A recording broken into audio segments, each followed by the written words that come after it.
नमस्ते नमस्कार जय हिंद साथियों, स्वागत है आपका live for UK online platform पे। आज के इस वीडियो में हम भारत में राष्ट्रवाद से लिए गए एमसीक्यू को सॉल्व करेंगे जो एनसीईआरटी और एससीईआरटी बुक से लिए गए हैं। एनसीईआरटी और एससीईआरटी बुक को बेस मान करके इस वीडियो में एमसीक्यू क्वेश्चंस को कराए जाएंगे जो कि बीपीएससी टीआरई 2.0 के एग्ज़ाम में काफ़ी इम्पोर्टेंट होगा।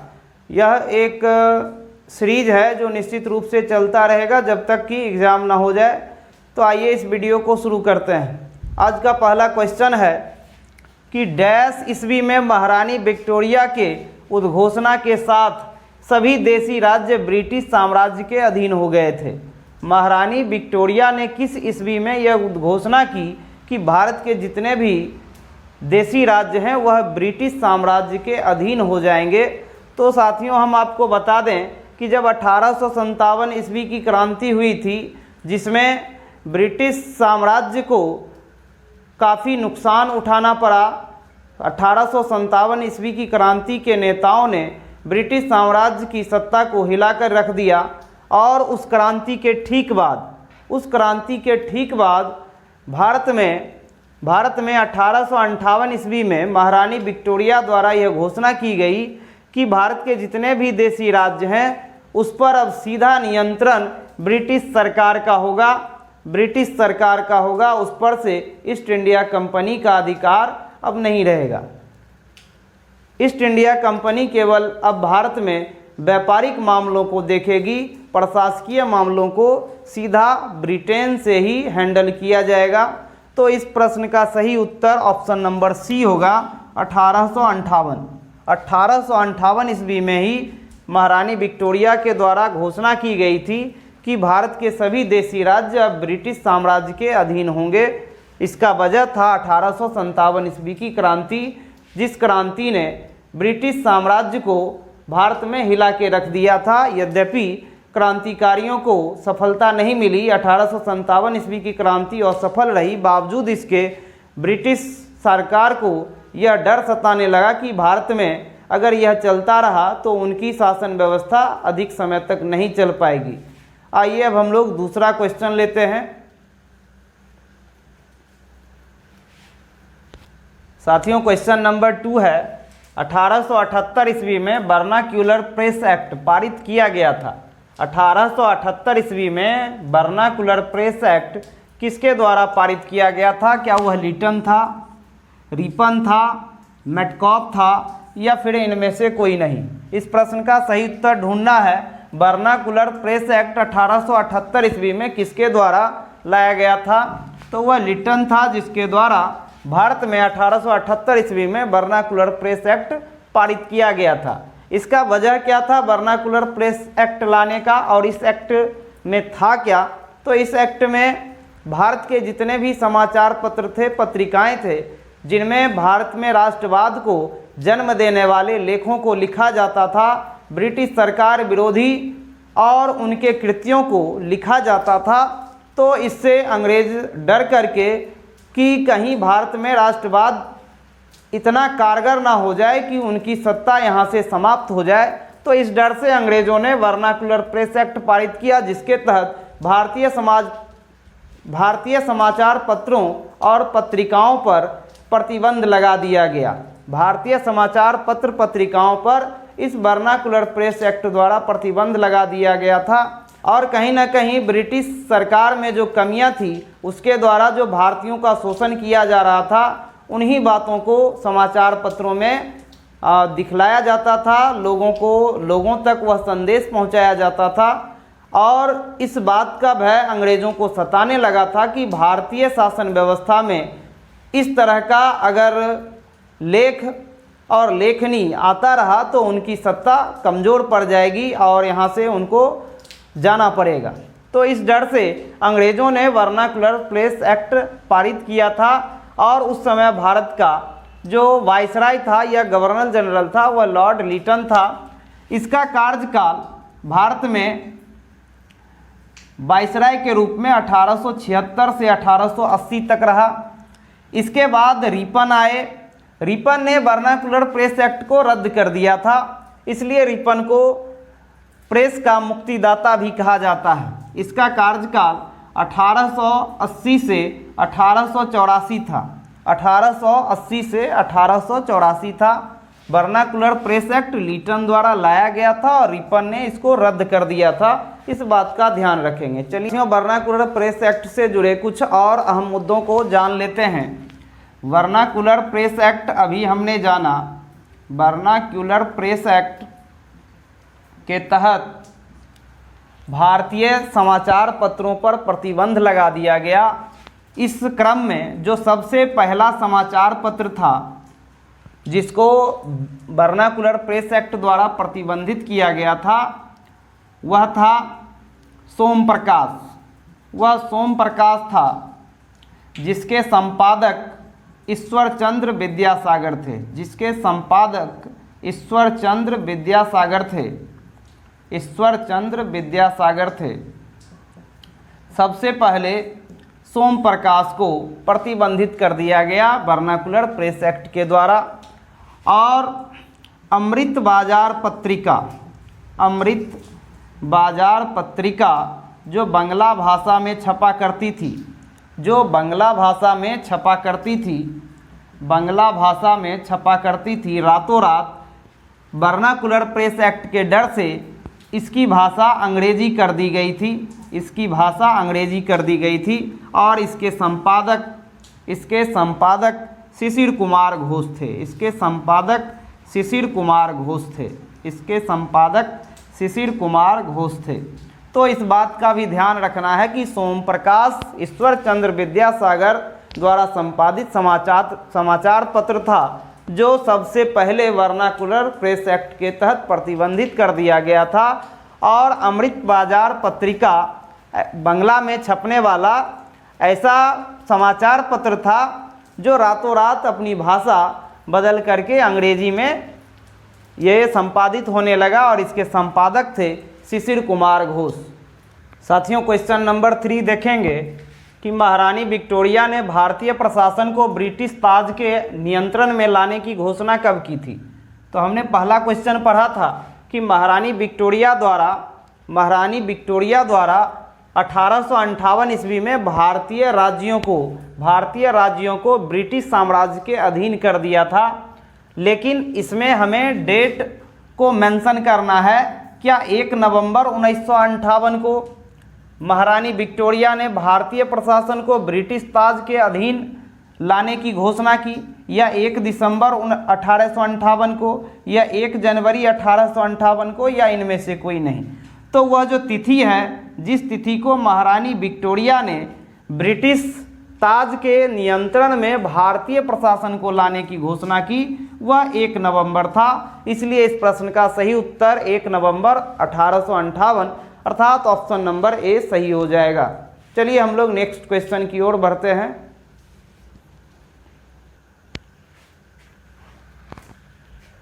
साथियों क्वेश्चन नंबर 4 है, लॉर्ड लीटन द्वारा 1879 ईस्वी में आर्म्स एक्ट द्वारा भारतीयों के लिए डैश को गैर कानूनी घोषित कर दिया गया।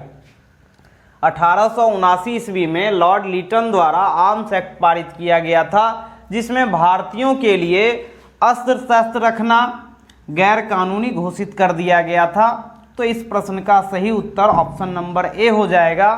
अस्त्र शस्त्र रखना आर्म्स एक्ट के द्वारा भारतीयों के लिए गैर कानूनी घोषित कर दिया गया था। साथियों अब हम लोग क्वेश्चन नंबर 5 देखेंगे। क्वेश्चन नंबर 5 दिया गया है, इल्बर्ट बिल कब पारित हुआ था। इल्बर्ट बिल के बारे में बताना है कि यह बिल कब पारित हुआ था। तो यह बिल क्या 1882 में पारित हुआ था, 1883 में पारित हुआ था, या 1881 में पारित हुआ था, या फिर इनमें से कोई नहीं। तो इस प्रश्न का सही उत्तर ढूंढना है कि इल्बर्ट बिल कब पारित हुआ था। तो इल्बर्ट बिल जो है 1883 ईस्वी में पारित हुआ था। अब इस बिल में ऐसा क्या था, इस बिल में ऐसा क्या था जिसका विरोध यूरोप वासियों को करना पड़ा था और जिसके लिए ब्रिटिश सरकार को झुकना भी पड़ा था। तो साथियों इस बात को हम जान लें कि 1883 ईस्वी में जो इल्बर्ट बिल आया था, इस बिल में यह प्रावधान किया गया था कि भारतीय लोगों के लिए और यूरोपीय लोगों के लिए जो फौजदारी मुकदमे हैं उसकी सुनवाई सामान्य न्यायालय में किया जाना था। सामान्य न्यायालय में यूरोप वासियों के फौजदारी मुकदमे को और भारतीयों के भी फौजदारी मुकदमे को सामान्य न्यायालय में ही सुनवाई करने का इसमें प्रावधान किया गया था, जिसका विरोध यूरोप वासियों ने किया था और सरकार को, ब्रिटिश सरकार को झुकना पड़ा और अंत में यह बिल वापस ले लिया गया। तो इस क्वेश्चन का सही उत्तर ऑप्शन नंबर बी होगा 1883। 1883 फौजदारी मुकदमे से संबंधित है, जिसकी सुनवाई सामान्य न्यायालय में किया जाना था, चाहे भारतीयों के मामले में हो या यूरोपियों के मामले में। साथियों, क्वेश्चन नंबर 6 है, किस वायसराय ने वर्नाकुलर प्रेस एक्ट को रद्द कर दिया था? किस वायसराय के द्वारा वर्नाकुलर प्रेस एक्ट को रद्द कर दिया गया? क्या लीटन ने वर्नाकुलर प्रेस एक्ट को रद्द कर दिया था, या रिपन ने वर्नाकुलर प्रेस एक्ट को रद्द कर दिया था, या फिर कर्जन ने?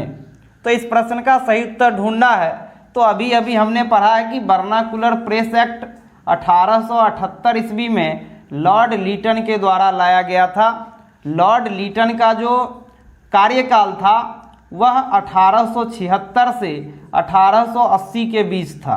इसके बाद लॉर्ड रिपन भारत का वायसराय बना, जिसका कार्यकाल 1880 से 1884 था और इसने वर्नाकुलर प्रेस एक्ट को 1882 ईस्वी में रद्द कर दिया। वर्नाकुलर प्रेस एक्ट को लॉर्ड रिपन द्वारा 1882 ईस्वी में रद्द कर दिया गया था। तो इस प्रश्न का सही उत्तर ऑप्शन नंबर बी होगा। चलिए साथियों, अब हम लोग क्वेश्चन नंबर 7 देखेंगे। क्वेश्चन नंबर 7 है कि इल्बर्ट बिल का क्या उद्देश्य था? किस उद्देश्य से इल्बर्ट बिल को लाया गया था? क्या भारतीयों और यूरोपियों को फौजदारी मुकदमे की सुनवाई सामान्य न्यायालय में करना इसका उद्देश्य था, या भारतीय और यूरोपीय व्यक्तियों के दीवानी मुकदमे की सुनवाई सामान्य न्यायालय में करना इसका उद्देश्य था, या यूरोपियों को विशेषाधिकार प्रदान करना इल्बर्ट बिल का उद्देश्य था, या इनमें से कोई नहीं? तो इसमें आपको ध्यान देना है फौजदारी मुकदमे और दीवानी मुकदमे। यहाँ भारतीयों और यूरोपियों के फौजदारी मुकदमे की सुनवाई सामान्य न्यायालय में करना था। तो इस प्रश्न का सही उत्तर ऑप्शन नंबर ए होगा। आपको ध्यान देना है कि यूरोपीय व्यक्ति और भारतीय व्यक्तियों के सभी फौजदारी मुकदमे की सुनवाई सामान्य न्यायालय में ही करना इल्बर्ट बिल का उद्देश्य था, लेकिन दुर्भाग्यवश इस बिल को वापस ले लिया गया क्योंकि यूरोपियों ने इस बिल का विरोध किया था। इसके बदले में ब्रिटिश सरकार ने यूरोपियों को खुश करने के लिए इस बिल को वापस ले लिया और यह बिल समाप्त हो गया। चलिए हम लोग नेक्स्ट क्वेश्चन देखते हैं। साथियों, क्वेश्चन नंबर 8 है, Calcutta corporation act Lord Curzon द्वारा कब पारित किया गया था? Calcutta corporation act Lord Curzon ने कब पारित किया था? क्या लॉर्ड कर्जन ने 1896 में कलकत्ता कॉरपोरेशन एक्ट पारित किया था, या 1899 में, या 1897 में, या फिर इनमें से कोई नहीं? तो इस प्रश्न का जो सही उत्तर है वो आपका 1899 हो जाएगा। लॉर्ड कर्जन द्वारा 1899 ईस्वी में कलकत्ता कॉरपोरेशन एक्ट पारित किया गया था। लॉर्ड कर्जन भारत का वायसराय 1899 ईस्वी से लेकर 1905 ईस्वी तक रहा। लॉर्ड कर्जन भारत का वायसराय 1899 ईस्वी से 1905 ईस्वी तक रहा और 1905 में भारत विरोधी सबसे बड़ा कारनामा लॉर्ड कर्जन ने कर दिखाया। इसने प्रशासनिक सुविधा के आधार पर बंगाल का विभाजन कर डाला। बंगाल विभाजन 1905 ईस्वी को लॉर्ड कर्जन के द्वारा किया गया था और इसका तर्क यह था कि बंगाल एक बहुत बड़ा राज्य है, इसके प्रशासनिक व्यवस्था में कठिनाइयाँ आती है, उन कठिनाइयों को दूर करने के लिए इसे 2 भागों में बांटना जरूरी है। लेकिन इसके पीछे कुछ राज छिपा हुआ था। वस्तुतः अंग्रेज भारत को मुस्लिम और हिंदू राष्ट्र में बांटना चाहते थे और कुछ हद तक ये सफल भी हुए और इन्होंने बंगाल का विभाजन 1905 ईस्वी में कर दिया। हालांकि इस बंगाल विभाजन को 1911 में रद्द भी करना पड़ गया। इसका इतना विरोध हुआ भारत में, इसका इतना विरोध हुआ कि अंग्रेज सरकार को, ब्रिटिश सरकार को भारतीयों के सामने झुकना पड़ा और 1911 ईस्वी में बंगाल विभाजन को रद्द करना पड़ा। अब आइए हम लोग नेक्स्ट क्वेश्चन देखते हैं। साथियों, क्वेश्चन नंबर 9 देखते हैं। डैश द्वारा नगरपालिका में निर्वाचित सदस्यों की संख्या में कमी एवं गैर निर्वाचित सदस्यों की संख्या में वृद्धि की गई थी।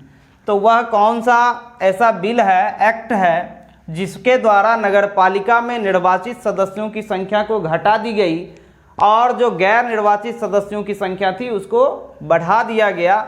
क्या वह इल्बर्ट बिल था जो 1883 में पास हुआ था? क्या वह वर्नाकुलर प्रेस एक्ट था जो 1878 में पास हुआ था? क्या वह कलकत्ता कॉरपोरेशन एक्ट था जो 1899 में पारित हुआ था, या इनमें से कोई नहीं? तो इस प्रश्न का जो सही उत्तर है वो ऑप्शन नंबर सी होगा, कलकत्ता कॉरपोरेशन एक्ट 1899। इसके द्वारा कलकत्ता के नगरपालिका में निर्वाचित सदस्यों की संख्या को कम कर दी गई और जो गैर निर्वाचित सदस्य थे उसकी संख्या को बढ़ा दिया गया। आइए हम लोग नेक्स्ट क्वेश्चन देखते हैं। क्वेश्चन नंबर 10 है, इल्बर्ट बिल विवाद किस वायसराय के कार्यकाल में उभरा था? इल्बर्ट बिल जो 1883 में पास हुआ था, इस समय भारत का वायसराय कौन था? क्या वह रिपन था, या लीटन था, या डफरीन था, या फिर इनमें से कोई नहीं? साथियों, जो रिपन है इसका जो कार्यकाल था भारत में वायसराय के रूप में वह 1880 से 1884 तक था। लीटन का कार्यकाल 1876 से 1880 तक था। डफरीन भारत में वायसराय के रूप में 1884 से 1888 तक, 1884 से 1888 तक भारत का वायसराय रहा। तो 1883 में ये इल्बर्ट बिल आया है और हम लोग देख रहे हैं कि 1884 तक भारत का वायसराय रिपन रहा है। तो निश्चित रूप से इस प्रश्न का सही उत्तर रिपन हो जाएगा, ऑप्शन नंबर ए। अब आइए हम लोग नेक्स्ट क्वेश्चन देखते हैं।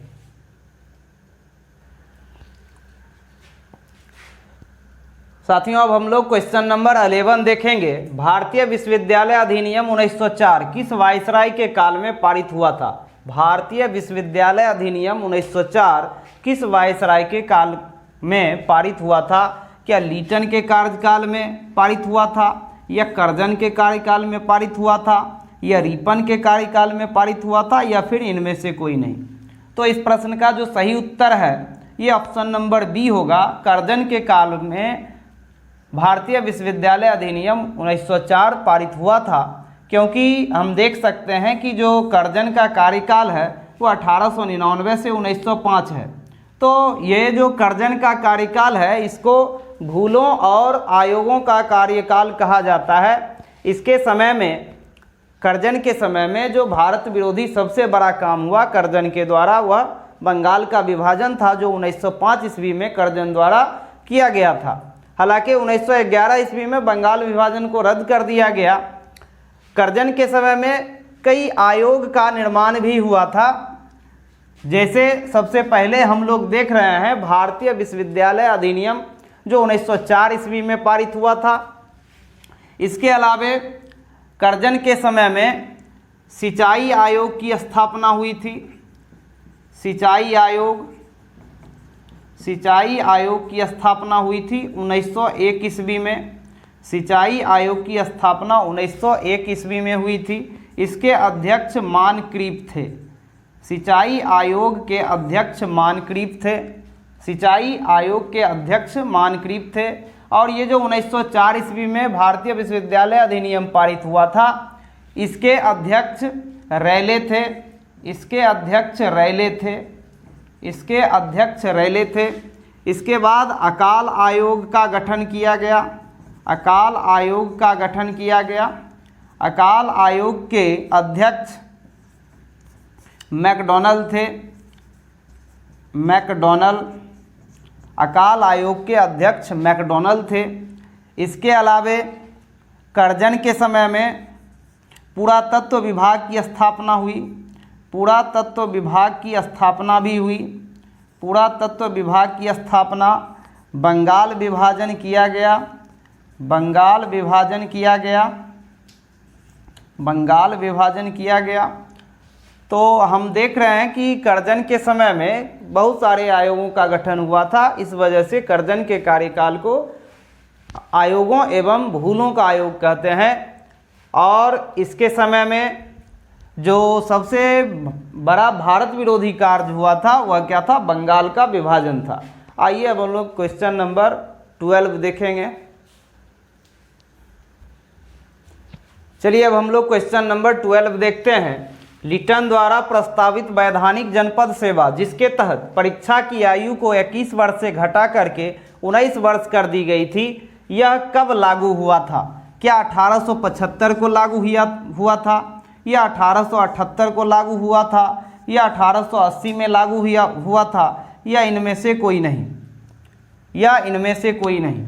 लिटन द्वारा जो प्रस्तावित वैधानिक जनपद सेवा थी उसमें परीक्षा देने की पहले न्यूनतम आयु मात्र 21 वर्ष थी, लेकिन उसको और घटा करके 19 वर्ष कर दी गई थी। तो यह परीक्षा में कब लागू हुआ था? तो यह परीक्षा में 1878 ईस्वी को लागू हुआ था। ऑप्शन नंबर बी 1878 ईस्वी। 1878 ईस्वी में लॉर्ड लिटन ने ये वैधानिक जनपद सेवा की परीक्षा में आयु को 21 वर्ष से घटा करके 19 वर्ष कर दिया गया था। लेकिन पुनः इसको रिपन द्वारा 19 वर्ष से बढ़ा करके 21 वर्ष कर दिया गया था। अब जैसे लिटन के द्वारा वर्नाकुलर प्रेस एक्ट लाया गया था, जिसके द्वारा भारतीय प्रेसों पर प्रतिबंध लग गया था।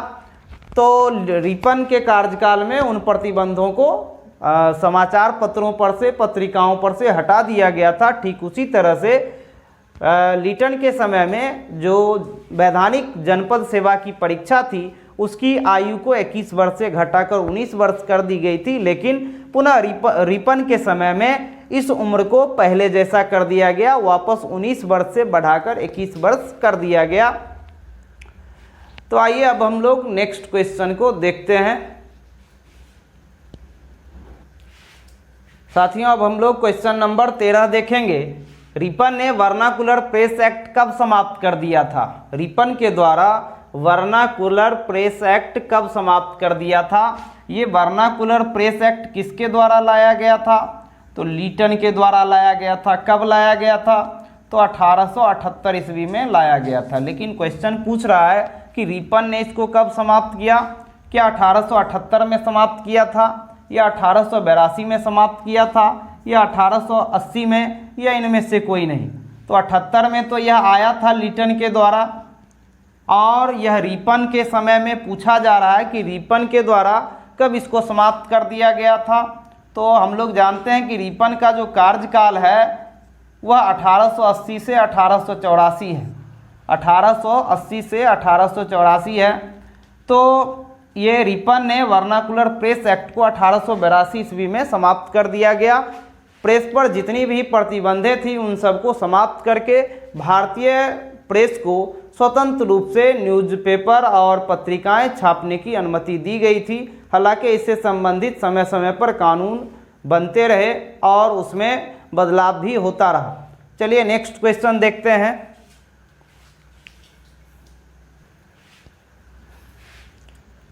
साथियों अब हम लोग क्वेश्चन नंबर 14 देखेंगे। बंगाल विभाजन को कब रद्द कर दिया गया था?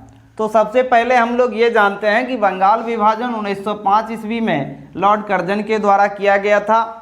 लॉर्ड कर्जन ने यह हवाला दिया था कि इतना बड़ा राज्य है, इस पर शासन व्यवस्था चलाना बड़ा मुश्किल है, तो शासन व्यवस्था की दृष्टि से शासन व्यवस्था आसान हो जाए, प्रशासनिक व्यवस्था में सुविधा हो, इसके लिए इसको 2 भाग में बांट दिया जाए। लेकिन उसका वास्तविक उद्देश्य कुछ और ही था। वह सांप्रदायिक रूप से बंगाल का विभाजन करना चाहता था और अपने उद्देश्य में वह सफल भी हुआ। लेकिन यह ज़्यादा दिन अस्थायी नहीं रहा। भारतीयों के विरोध के कारण बंगाल विभाजन को 1911 ईस्वी में, जब दिल्ली में दरबार लगा था 1911 ईस्वी में, उस समय बंगाल विभाजन को रद्द कर दिया गया था।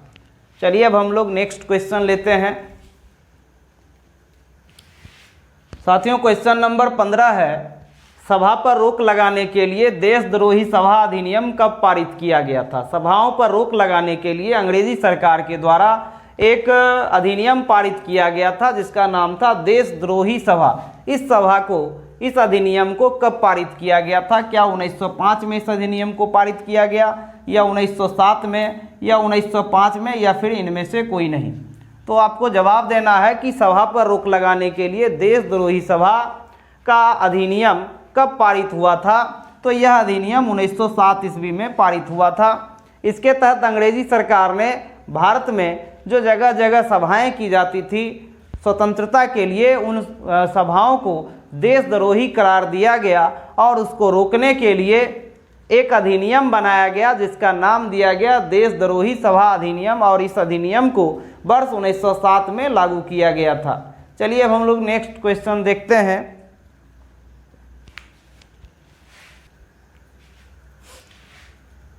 साथियों क्वेश्चन नंबर 16 है, उत्तेजित लेख छापने वालों को दंडित करने के लिए इंडियन प्रेस एक्ट कब पारित किया गया?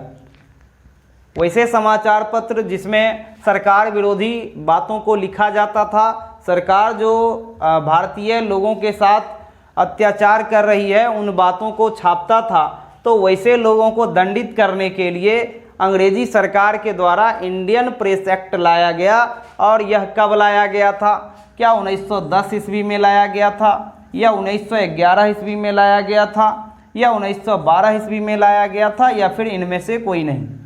तो आपको जवाब देना है कि उत्तेजित लेख छापने वालों को, यहाँ उत्तेजित लेख का मतलब है कि ऐसे लेख समाचार पत्रों में जिनको छापा जाता था जो अंग्रेजी सरकार के विरुद्ध होता था, अंग्रेजी सरकार जो कार्यवाही करती थी, जो भारतीय जनता के साथ अत्याचार होता था, उन बातों को समाचार पत्रों के माध्यम से देश की आबादी तक पहुंचाया जाता था। तो इसी को उत्तेजित लेख करके अंग्रेज़ों के द्वारा संबोधित किया गया और उन्हें दंडित करने के लिए इंडियन प्रेस एक्ट 1910 ईस्वी में पारित किया गया था। इस प्रश्न का सही उत्तर 1910 हो जाएगा, ऑप्शन नंबर ए। चलिए अब हम लोग नेक्स्ट क्वेश्चन देखेंगे। साथियों क्वेश्चन नंबर 17 है, किस वायसराय के समय में भारत में रेलवे, टेलीग्राफ लाइन एवं व्यवस्थित परिवहन व्यवस्था की शुरुआत की गई थी? किस वायसराय के समय में भारत में रेलवे, टेलीग्राफ लाइन एवं व्यवस्थित परिवहन व्यवस्था की शुरुआत की गई थी? क्या वह करजन के समय में किया गया था, या डलहौजी के समय में हुआ था, या डफरीन के समय में हुआ था, या फिर इनमें से कोई नहीं? तो इस प्रश्न का जो सही उत्तर है वो डलहौजी हो जाएगा। डलहौजी का जो कार्यकाल है वह 1848 से लेकर 1856 तक का है। और हम लोग जानते हैं कि डलहौजी ने 1853 ईस्वी में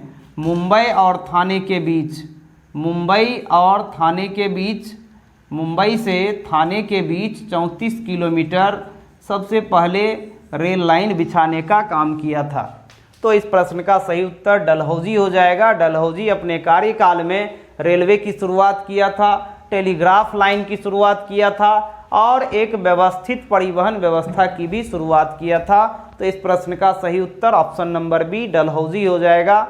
डलहौजी ने ही सबसे पहले भारत में रेलवे लाइन का विस्तार किया था। तो चलिए अब हम लोग नेक्स्ट क्वेश्चन देखते हैं।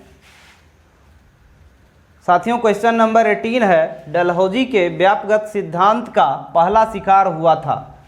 डलहौजी का जो डॉक्ट्रिन ऑफ लैप्स का जो सिद्धांत बना था, व्यापगत सिद्धांत बना था, इसका सबसे पहला शिकार कौन हुआ था?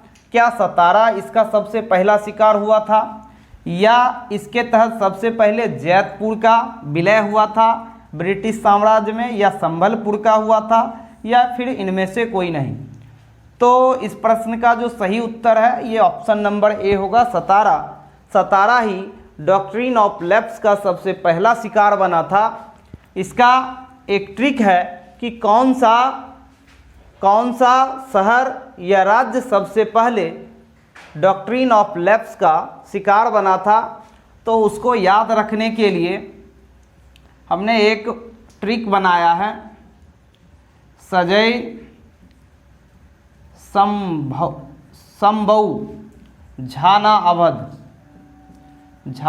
अवध। तो अवध से तो अवध हो गया।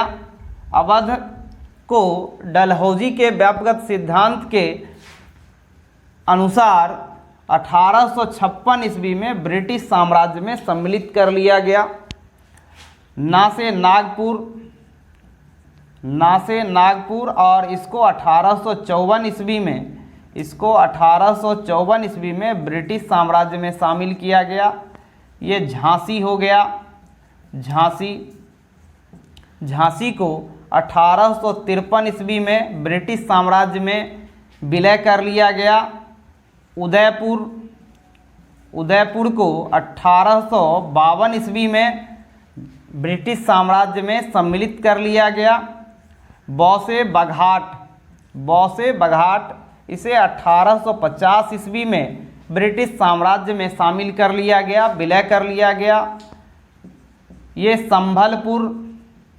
संभलपुर जिसे 1849 ईस्वी में ब्रिटिश साम्राज्य में विलय कर लिया गया। जैसे जैतपुर का भी विलय 1849 ईस्वी में ब्रिटिश साम्राज्य में हुआ था। और 100 से ये सतारा हो गया, जिसको ब्रिटिश साम्राज्य में 1848 ईस्वी में मिला दिया गया था। तो आप ये ट्रिक याद रखें, सजय संभव झाना अवध, सजई संभव झाना अवध। और इस तरह ये बढ़ते क्रम में है ईस्वी के अनुसार। सबसे पहले सतारा 1848 ईस्वी में, जैतपुर 1849 ईस्वी में, संबलपुर 1849 ईस्वी में, बघाट 1850 ईस्वी में, उदयपुर 1852 ईस्वी में, झांसी 1853 ईस्वी में, नागपुर 1854 ईस्वी में और अवध 1856 ईस्वी में। ये एक क्रम है जिसके तहत डॉक्ट्रिन ऑफ लैप्स इन राज्यों पर लागू किया गया, इन शहरों पर लागू किया गया और इसे ब्रिटिश साम्राज्य में मिला लिया गया। चलिए अब हम लोग नेक्स्ट क्वेश्चन देखते हैं, क्वेश्चन नंबर 19। साथियों क्वेश्चन नंबर 19 है, किसके द्वारा बिहार और बंगाल का अस्थायी बंदोबस्त शुरू किया गया था? क्या वह रॉबर्ट क्लाइव था, या वारेन हेस्टिंग्स था, या वेलेस्ली था, या इनमें से कोई नहीं था? बिहार और बंगाल के क्षेत्र में अस्थायी बंदोबस्त शुरू करने वाला कौन था? क्या रॉबर्ट क्लाइव था? जी नहीं, रॉबर्ट क्लाइव नहीं था। वारेन हेस्टिंग्स था? ये भी नहीं था। वेलेस्ली था? ये भी नहीं था। तो इस प्रश्न का सही उत्तर होगा इनमें से कोई नहीं। तो जब इस प्रश्न का उत्तर हुआ इनमें से कोई नहीं, तो फिर अस्थायी बंदोबस्त किसके द्वारा शुरू किया गया था? तो ये अस्थायी बंदोबस्त लॉर्ड कॉर्नवालिस के द्वारा शुरू किया गया था। लॉर्ड कॉर्नवालिस 1793 ईस्वी में। तो आइए एक बार हम ब्रिटिश भू राज्य व्यवस्था को एक बार डिटेल से समझ लें। पहले हम इसे मिटा देते हैं। ब्रिटिश भू राज्य व्यवस्था जो समय समय पर अधिक से अधिक कर वसूलने के लिए भारतीय किसानों पर लागू किया जाता था। तो इस क्रम में हम लोग देखेंगे कि बिहार और बंगाल में हमने देखा कि सबसे पहले अस्थाई बंदोबस्त लागू हुआ। अस्थाई बंदोबस्त जो 1793 ईस्वी में लॉर्ड कॉर्नवालिस के समय में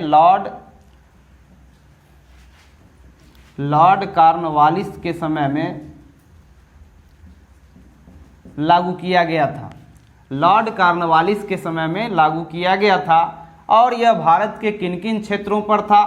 तो इसमें बिहार था, बंगाल था, उड़ीसा था, बिहार, बंगाल, उड़ीसा, उत्तर प्रदेश, बनारस, उत्तरी कर्नाटक, इन क्षेत्रों में अस्थाई बंदोबस्त लागू किया गया था। और ये समस्त ब्रिटिश भारत का 19% भूमि इसके अंतर्गत आता था। सेकेंड जो है वो रैयतवारी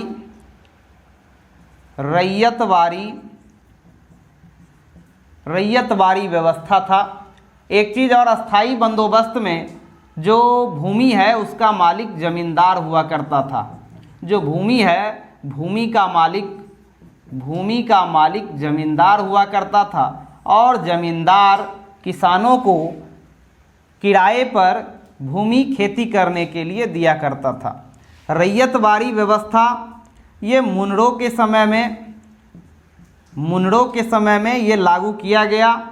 कब लागू किया गया था? 1820 ईस्वी में। 1820 ईस्वी में। और यह कहाँ लागू किया गया? तो इसमें मुंबई था, मद्रास था और असम शामिल था। मुंबई, मद्रास और असम, ये समस्त ब्रिटिश भारत का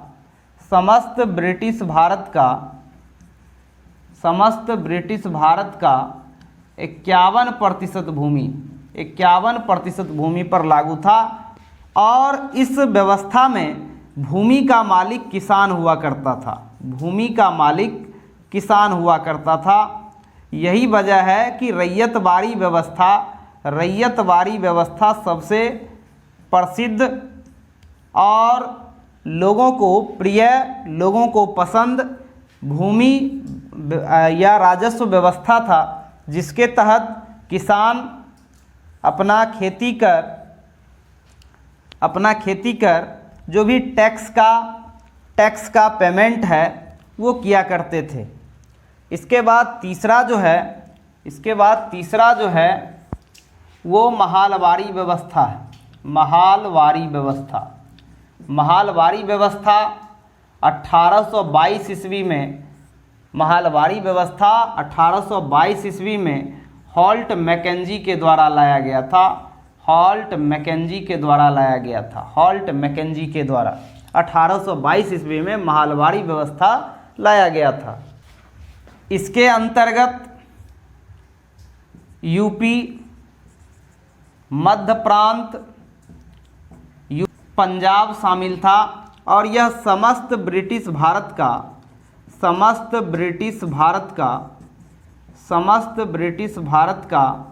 30% भूमि महालवारी व्यवस्था के अंतर्गत आता था। और इस व्यवस्था के अंतर्गत भूमि का मालिक गांव का मुखिया हुआ करता था। भूमि का जो मालिक है वह गांव का मुखिया हुआ करता था। तो इस तरह से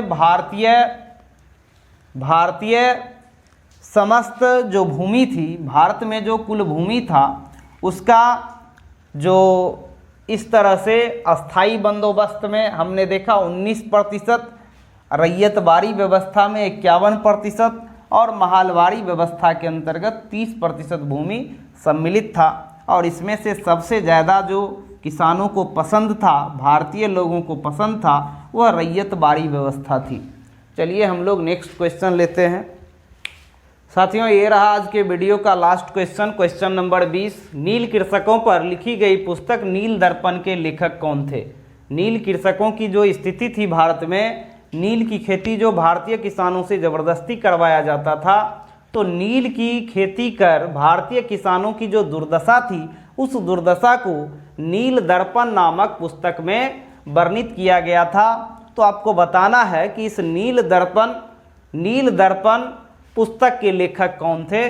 क्या वह बंकिम चंद्र चटर्जी थे, या दीनबंधु मित्र थे, या शरत चंद्र चटर्जी थे, या इनमें से कोई नहीं? तो नील दर्पण नामक पुस्तक को दीनबंधु मित्र ने लिखा था, जिसमें भारतीय किसानों की दुर्दशा को दर्शाया गया था कि किस तरह से अंग्रेज भारतीयों से ज़बरदस्ती उसी के खेत पर नील की खेती करने के लिए मजबूर किया करता था और बेबस किसानों को यह बात मानना भी पड़ता था। और आपको यह भी जानकारी होगी कि नील की खेती जिस भूमि पर की जाती थी वह बंजर हो जाती थी। उस भूमि में फिर किसी तरह का कोई फसल उगाना संभव नहीं था, जो किसान के लिए बहुत ही दुखद थी। और साथ ही किसानों से ऊंचे कर भी वसूला जाता था, ऊंचे दर पर कर भी वसूला जाता था, जो किसान के लिए बहुत ही कष्टदायक था। तो आज के वीडियो में बस इतना ही। इस वीडियो के माध्यम से आपको एनसीईआरटी और एससीईआरटी बेस्ड एमसीक्यू कराए जा रहे हैं। आप क्वेश्चन की सत्यता को चेक कर सकते हैं। ये आज का जो क्वेश्चन है, भारत में राष्ट्रवाद कक्षा 10 के इतिहास से, और अध्याय का नाम है भारत में राष्ट्रवाद। ये चौथा चैप्टर है, भारत में राष्ट्रवाद। और ये जो 20 एमसीक्यू लिए गए हैं इसी चैप्टर का कुछ भाग है। अगले वीडियो में और भी क्वेश्चन को लिए जाएंगे जो अभी बचा हुआ है।